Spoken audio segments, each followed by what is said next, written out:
नमस्कार साथियों।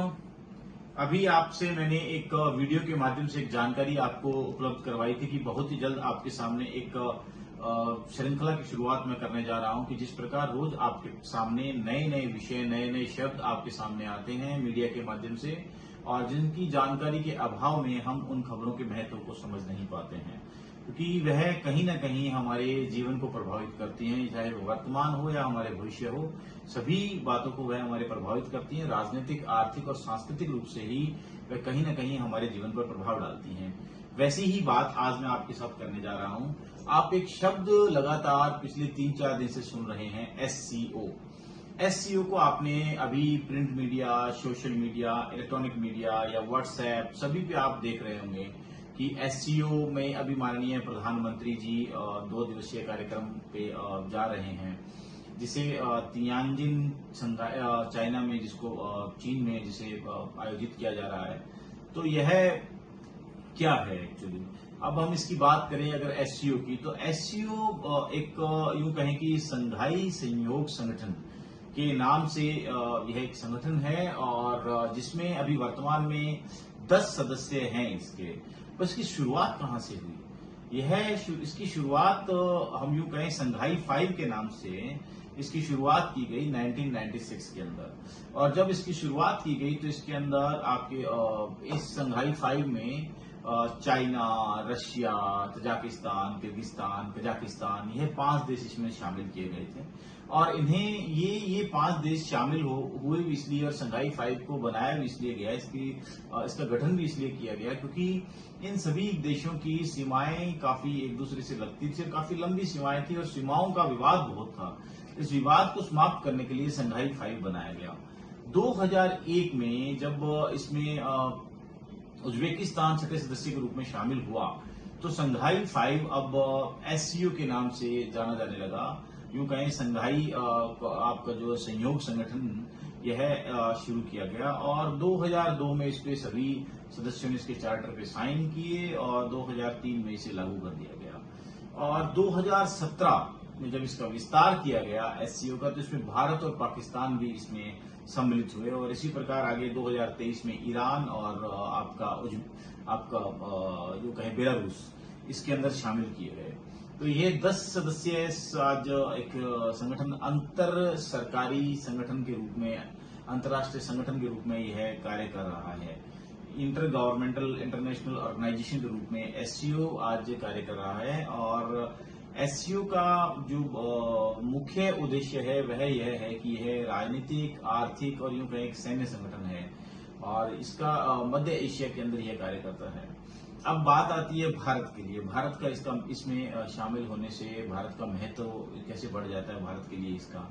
तो भारत के लिए इसका महत्व यह कि मध्य एशिया के अंदर एक तो भारत अपना इसमें यूं कहें कि अपना दायरा बढ़ा सकता है, चाहे वह आर्थिक हो, राजनीतिक हो या सुरक्षा की दृष्टि से भी वह अपना दायरा इसमें अपना बढ़ा सकता है। और मध्य एशिया की, जैसे आप सबको मालूम है कि एक यूरेनियम का और हरित ऊर्जा का बहुत बड़ा यूं कहें कि एक क्षेत्र है, तो वहां से भी एक ऊर्जा का अवसर भारत के लिए बनता है। और वहीं तीसरी बात यदि मैं इसमें करूं, तो रैट्स नाम से एक यहाँ यूं कहें कि हम regional anti terrorist structure SCO में काम करता है। तो समय समय पर सुरक्षा या आतंकवाद, अलगाववाद या उग्रवाद के यदि खिलाफ भी भारत को कोई आवाज उठानी हो या कोई बात करनी हो, तो उसकी दृष्टि से भी यह मंच बहुत उपयुक्त सिद्ध होता है। यह तो रही एससीओ की बात। एससीओ 96 से आज तक 2025 तक कार्य करता आ रहा है। इसमें यह देश सदस्य हैं, 10 सदस्य आज इसके हैं, और भारत के लिए इसका महत्व क्या है, सब बातें आपके सामने मैंने रखी। अब बात है कि भारत ने अभी 2 दिवसीय जो मीटिंग के दौरान इसमें क्या क्या कुछ महत्वपूर्ण 1-2 बातें मैं आपसे करना चाहूंगा।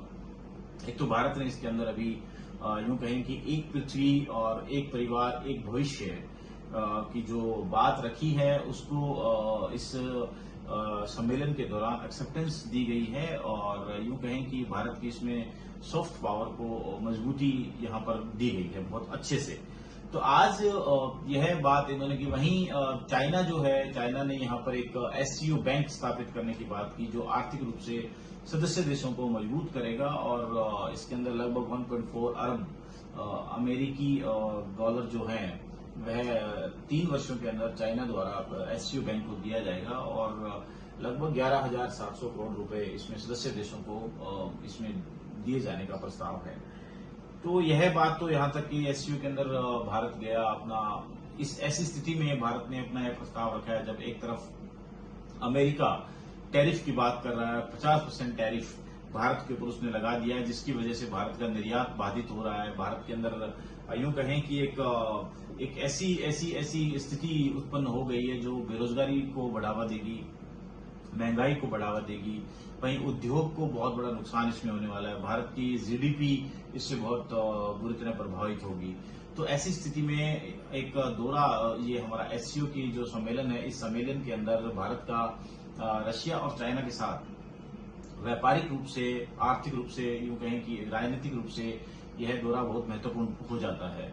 बट यहाँ पर मैं एक बात जो बार बार मेरे समझ में आती है कि एक तरफ तो हम क्वाड की बात करते हैं, क्वाड जो कि एक चतुर्भुज सहयोग मोर्चा है, जिसे 2004 में सुनामी के दौरान अमेरिका, जापान, ऑस्ट्रेलिया और भारत ने यूं कहें कि हिंद प्रशांत क्षेत्र में एक शुरू किया था कि जिससे यह आर्थिक और अलग अलग तरीके से सामरिक रूप से भी यह महत्वपूर्ण है। और वहीं क्वाड जो है वो चाइना को काउंटर बैलेंस करने के लिए भी बनाया गया इन 4 देशों के द्वारा। तो एक तरफ क्वाड है, एक तरफ एससीओ है, तो भारत को यहाँ पर अपनी स्थिति को किस प्रकार रखेगा यह बड़ा देखना बड़ा ही महत्वपूर्ण है, क्योंकि जहां क्वाड के अंदर अमेरिका या बाकी देश जहां चाइना की दबाव की रणनीति है उसको काउंटर बैलेंस करने के लिए इस संगठन की संरचना है और जहां पर भारत भी उसका सदस्य है, वहीं एससीओ में भी भारत एक सदस्य के रूप में है। तो यहाँ देखना भी जरूरी रहता है, क्योंकि यूक्रेन वॉर के अंदर अभी रशिया और चाइना जो है काफी नजदीक हैं और एक दूसरे से काफी यूं कहें कि एक दूसरे की निर्भरता भी इनके ऊपर बढ़ी है। तो वहीं दूसरी ओर पाकिस्तान भी इसका सदस्य है एससीओ का। तो एससीओ के अंदर तो ऑलरेडी हम यूं कहें कि भारत पाकिस्तान जिस इसका सदस्य है, तो भारत के लिए तो चाइना ने जिस प्रकार बीआरआई जो बेल्ट एंड रोड इनिशिएटिव जिसको हम कहते हैं सेपक, आज चाइना पाक इकोनॉमिकल कॉरिडोर को लेकर भारत ऑलरेडी पहले ही इतनी आपत्ति जता चुका है, अखंडता और संप्रभुता को लेकर, जो आर्थिक गलियारा है उसको लेकर। तो यहाँ यह समझना बहुत जरूरी हो जाएगा और देखना भी बहुत जरूरी है भविष्य में कि एससीओ के अंदर जिस प्रकार की आज इस टैरिफ वार के यूं कहें कि इस युग के अंदर जहां टैरिफ इतनी भारी मात्रा में भारत के ऊपर लगाया गया है, ये एससीओ कहां तक सार्थक सिद्ध होगा। क्योंकि जिस प्रकार लगातार मीडिया में ये दिखाया जा रहा है कि एससीओ में मीटिंग के दौरान भारत ऐसा करेगा, भारत टैरिफ का मुकाबला करेगा। देखिए, यह तो भविष्य के गर्भ में है कि इसका मुकाबला भारत कितना कर सकता है, नहीं कर सकता। बट यहाँ जरूरी है हमें क्वाड या यूं कहें कि ब्रिक्स को या आप कहें G7 और एससीओ सभी को यदि हम एक साथ रखकर हम देखेंगे तो भारत की जो रणनीति है वह एक कूटनीतिक के रूप में तो ठीक है, मुझे नहीं लगता कि एक यूं कहें कि एक कठोर रणनीति के रूप में यदि भारत इसको सामने लाता है तो इसके क्या परिणाम होंगे यह तो फिर भविष्य पर ही निर्भर करेगा। यह आज आपके सामने मैं एससीओ को लेकर आया और एससीओ क्या है। अब मैं चाहूंगा कि आप इसमें अधिक से अधिक इस पर ध्यान दें और मैं चाहूंगा कि रोज इस प्रकार के नए शब्द आपके सामने आ रहे हैं उनकी जानकारी आप तक उपलब्ध कराता रहूं और यह आपके लिए भविष्य के अंदर बहुत ही उपयोगी सिद्ध हो। धन्यवाद।